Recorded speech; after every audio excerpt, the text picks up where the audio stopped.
Aujourd'hui, on va aller voir deux protocoles qui nous permettent de faire du DCA.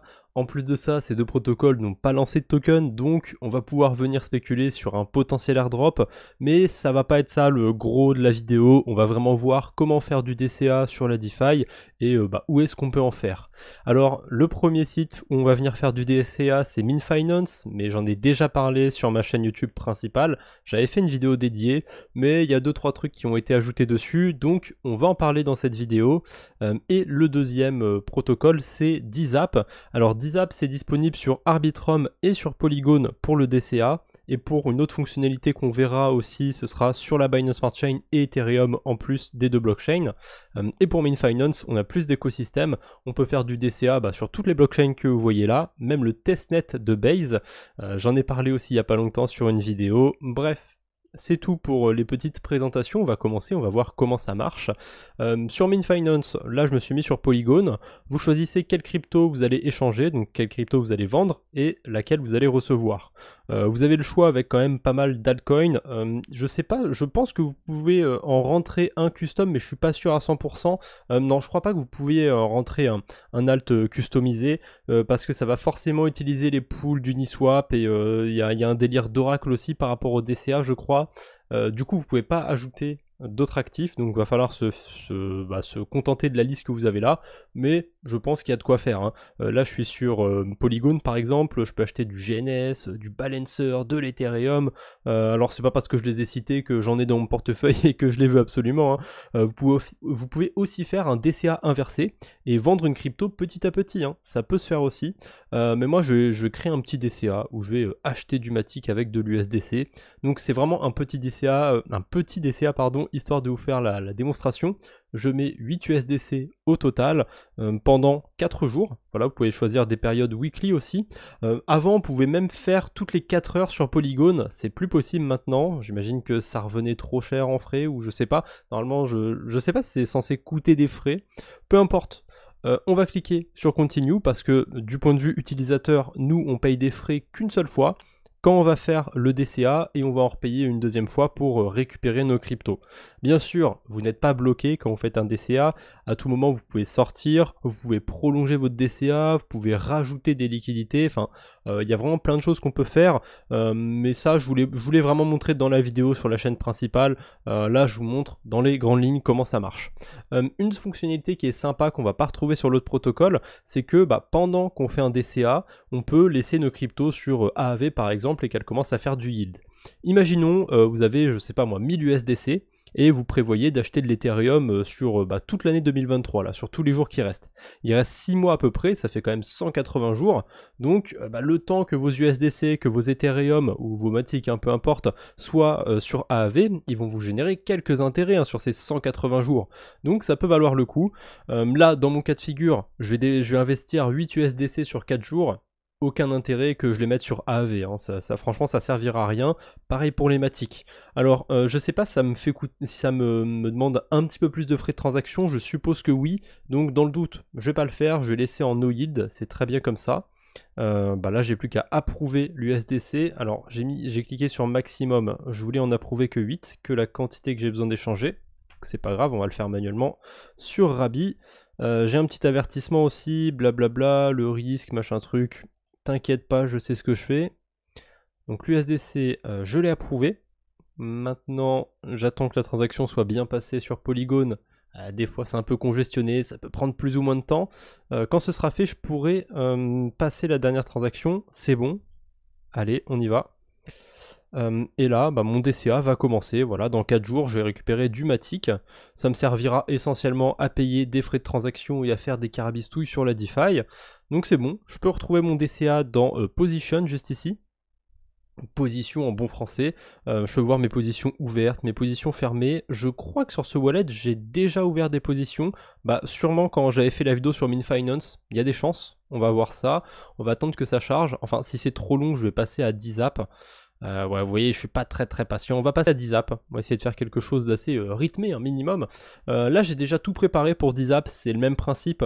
Vous choisissez votre fréquence journalière, hebdomadaire, le nombre de fois que ça va se répéter, le nombre d'USDC ou de n'importe quelle crypto que vous allez investir à chaque fois.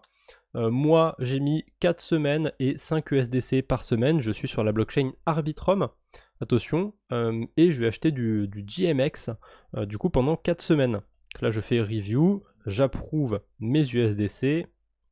Alors, est-ce qu'il est intelligent? Il va m'approuver 20 USDC? Non, il n'est pas intelligent. Enfin, c'est pas une question d'intelligence, mais j'aurais préféré. Petit avertissement encore une fois de Rabi. Hop. Et c'est bon.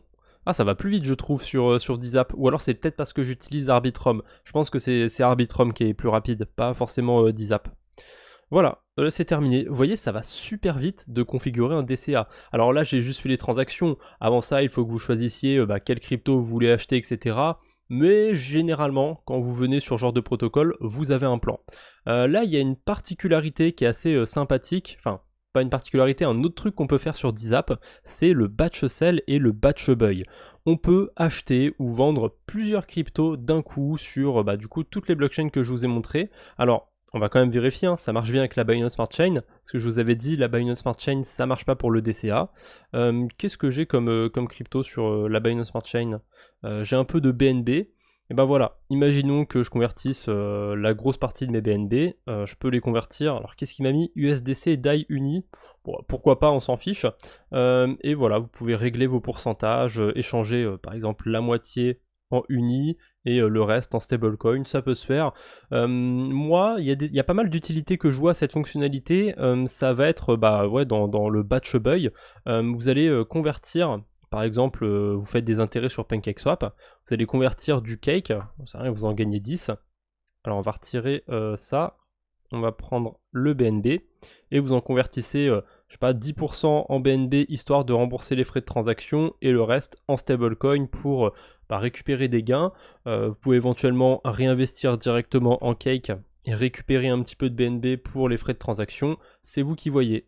Ah mince, on peut pas faire ce que je voulais faire. On peut pas convertir du cake. De toute façon, c'est con ce que je voulais faire. Je voulais convertir du cake contre du cake. Bah, évidemment que ça marche pas.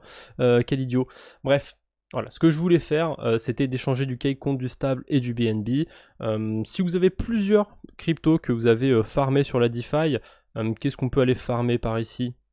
Il y a le token de BuySwap, hop, le BSW et le cake. Voilà, imaginons que vous avez 10 cakes, je sais pas moi, 50 BSW, bah vous pouvez tout convertir d'un coup vers une seule crypto. C'est assez bien foutu, je sais pas s'il y a une limite de tokens, mais je crois que j'avais essayé pour la blague et on peut mettre vraiment beaucoup de cryptos. Hein. Hop, là j'en ai 13 déjà. Alors j'ai choisi l'USDC, on va éviter.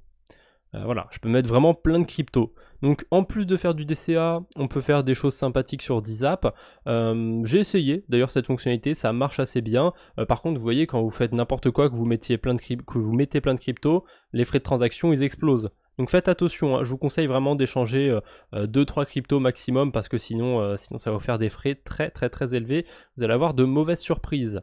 Je reviens sur MinFinance parce qu'il y a aussi une fonctionnalité supplémentaire. Et d'ailleurs, on peut voir mes 2 DCA qui sont en cours. J'en ai aussi fait un sur le testnet de Base, mais ça, pareil, j'en ai parlé sur une vidéo sur ma chaîne principale, la toute dernière. Je vous ai montré plusieurs airdrops à farmer sur Base. Et MinFinance, du coup, c'est pas très discret ce qu'ils ont fait. Je vais vous montrer ça avant de vous montrer la fonction swap. Si on va sur Base, on peut faire du DCA. Alors, j'ai pas Base sur Rabi, c'est pas grave, je peux quand même voir la page. Et le DCA, ça peut se faire que sur le token de Min. Voilà, donc pour l'instant c'est un token sur testnet, hein, ça a aucune valeur, hein, c'est juste purement spéculatif, mais qui sait, peut-être que setup un DCA comme ça sur Base Goerli, ça peut vous rendre éligible, et un potentiel airdrop je veux dire. Et c'est sur testnet, donc techniquement c'est gratuit de faire ça. Je vous invite à aller voir la vidéo que j'ai fait sur ma chaîne principale. On va passer du coup sur la fonction swap pour terminer cette vidéo. On peut se mettre sur Polygon ou sur plein d'écosystèmes. Là, on n'est pas aussi limité. On retrouve encore une fois Base Goerli, mais voilà, vous avez vraiment plein d'écosystèmes. Je crois que j'ai un petit peu d'Ethereum sur Gnosis, donc je vais en profiter pour les convertir en XDAI. Je sais plus trop comment je m'étais retrouvé avec ces Ethereum là, mais je vais les convertir en DAI. Ça me va bien comme ça. Quoique, j'ai aussi de l'USDC, je sais pas ce que ça fout là. J'ai 4 centimes. Bon allez, on va échanger les 4 centimes du SDC. C'est vraiment rien, mais sur Newsys, les frais sont tellement faibles que c'est quand même rentable. Alors, là j'ai le choix entre plusieurs agrégateurs, parce que c'est le principe de Mine, en fait il va comparer des agrégateurs. Je vais passer par OneInch, j'ai assez confiance en OneInch. Donc là, j'approuve la quantité que je vais échanger, et je vais pouvoir swap juste après. Donc voilà, c'est un petit peu tout pour aujourd'hui. Je termine quand même les transactions, mais globalement, si ça vous intéresse, vous pouvez retrouver les liens dans la description. Et voilà, n'hésitez pas à me dire ce que vous en pensez. Est-ce que vous faites des DCA sur ces protocoles? Est-ce que vous pensez qu'un des deux protocoles peut faire un airdrop? Et d'ailleurs aussi, je vous préviens, là il y a écrit claim avec le logo de Min Finance, mais c'est pas, il n'y a pas de token de mine à claim. Il n'y a pas si longtemps, ils avaient fait une petite campagne pour ceux qui avaient utilisé la toute première version de Min Finance sur Optimism, et du coup il y a eu des tokens OP qui ont été distribués. En plus c'était une version où il y avait un bug et tout, il y a des gens qui ont perdu de l'argent si j'ai bien compris. Bref, c'était plutôt cool de leur part de rétribuer une partie de cette allocation qu'ils ont eu en token OP à la communauté. Alors par contre, t'es bien sympa Min Finance, mais elle est pas passée mon approbation ou... Si, elle est passée mon approbation. Qu'est-ce que tu me fais? C'est pas grave. Regardez la technique de pro. Vous faites back, vous revenez. Ok, ça, il a pas l'air coopératif. On va faire un F5. Et au pire, si ça marche pas, ah non, c'est bon. Voilà. Là, je peux les échanger mes USDC sur OneInch. Donc là, je resélectionne OneInch. Je suis vraiment pas patient. Ça se trouve, j'aurais attendu 5 secondes, c'était bon. Allez, hop. Je vais pouvoir signer ma transaction et on va pouvoir se laisser. J'espère que la vidéo vous a plu. N'hésitez pas à me le dire en commentaire. On se retrouve bientôt, j'espère. D'ici là, portez-vous bien. Salut tout le monde!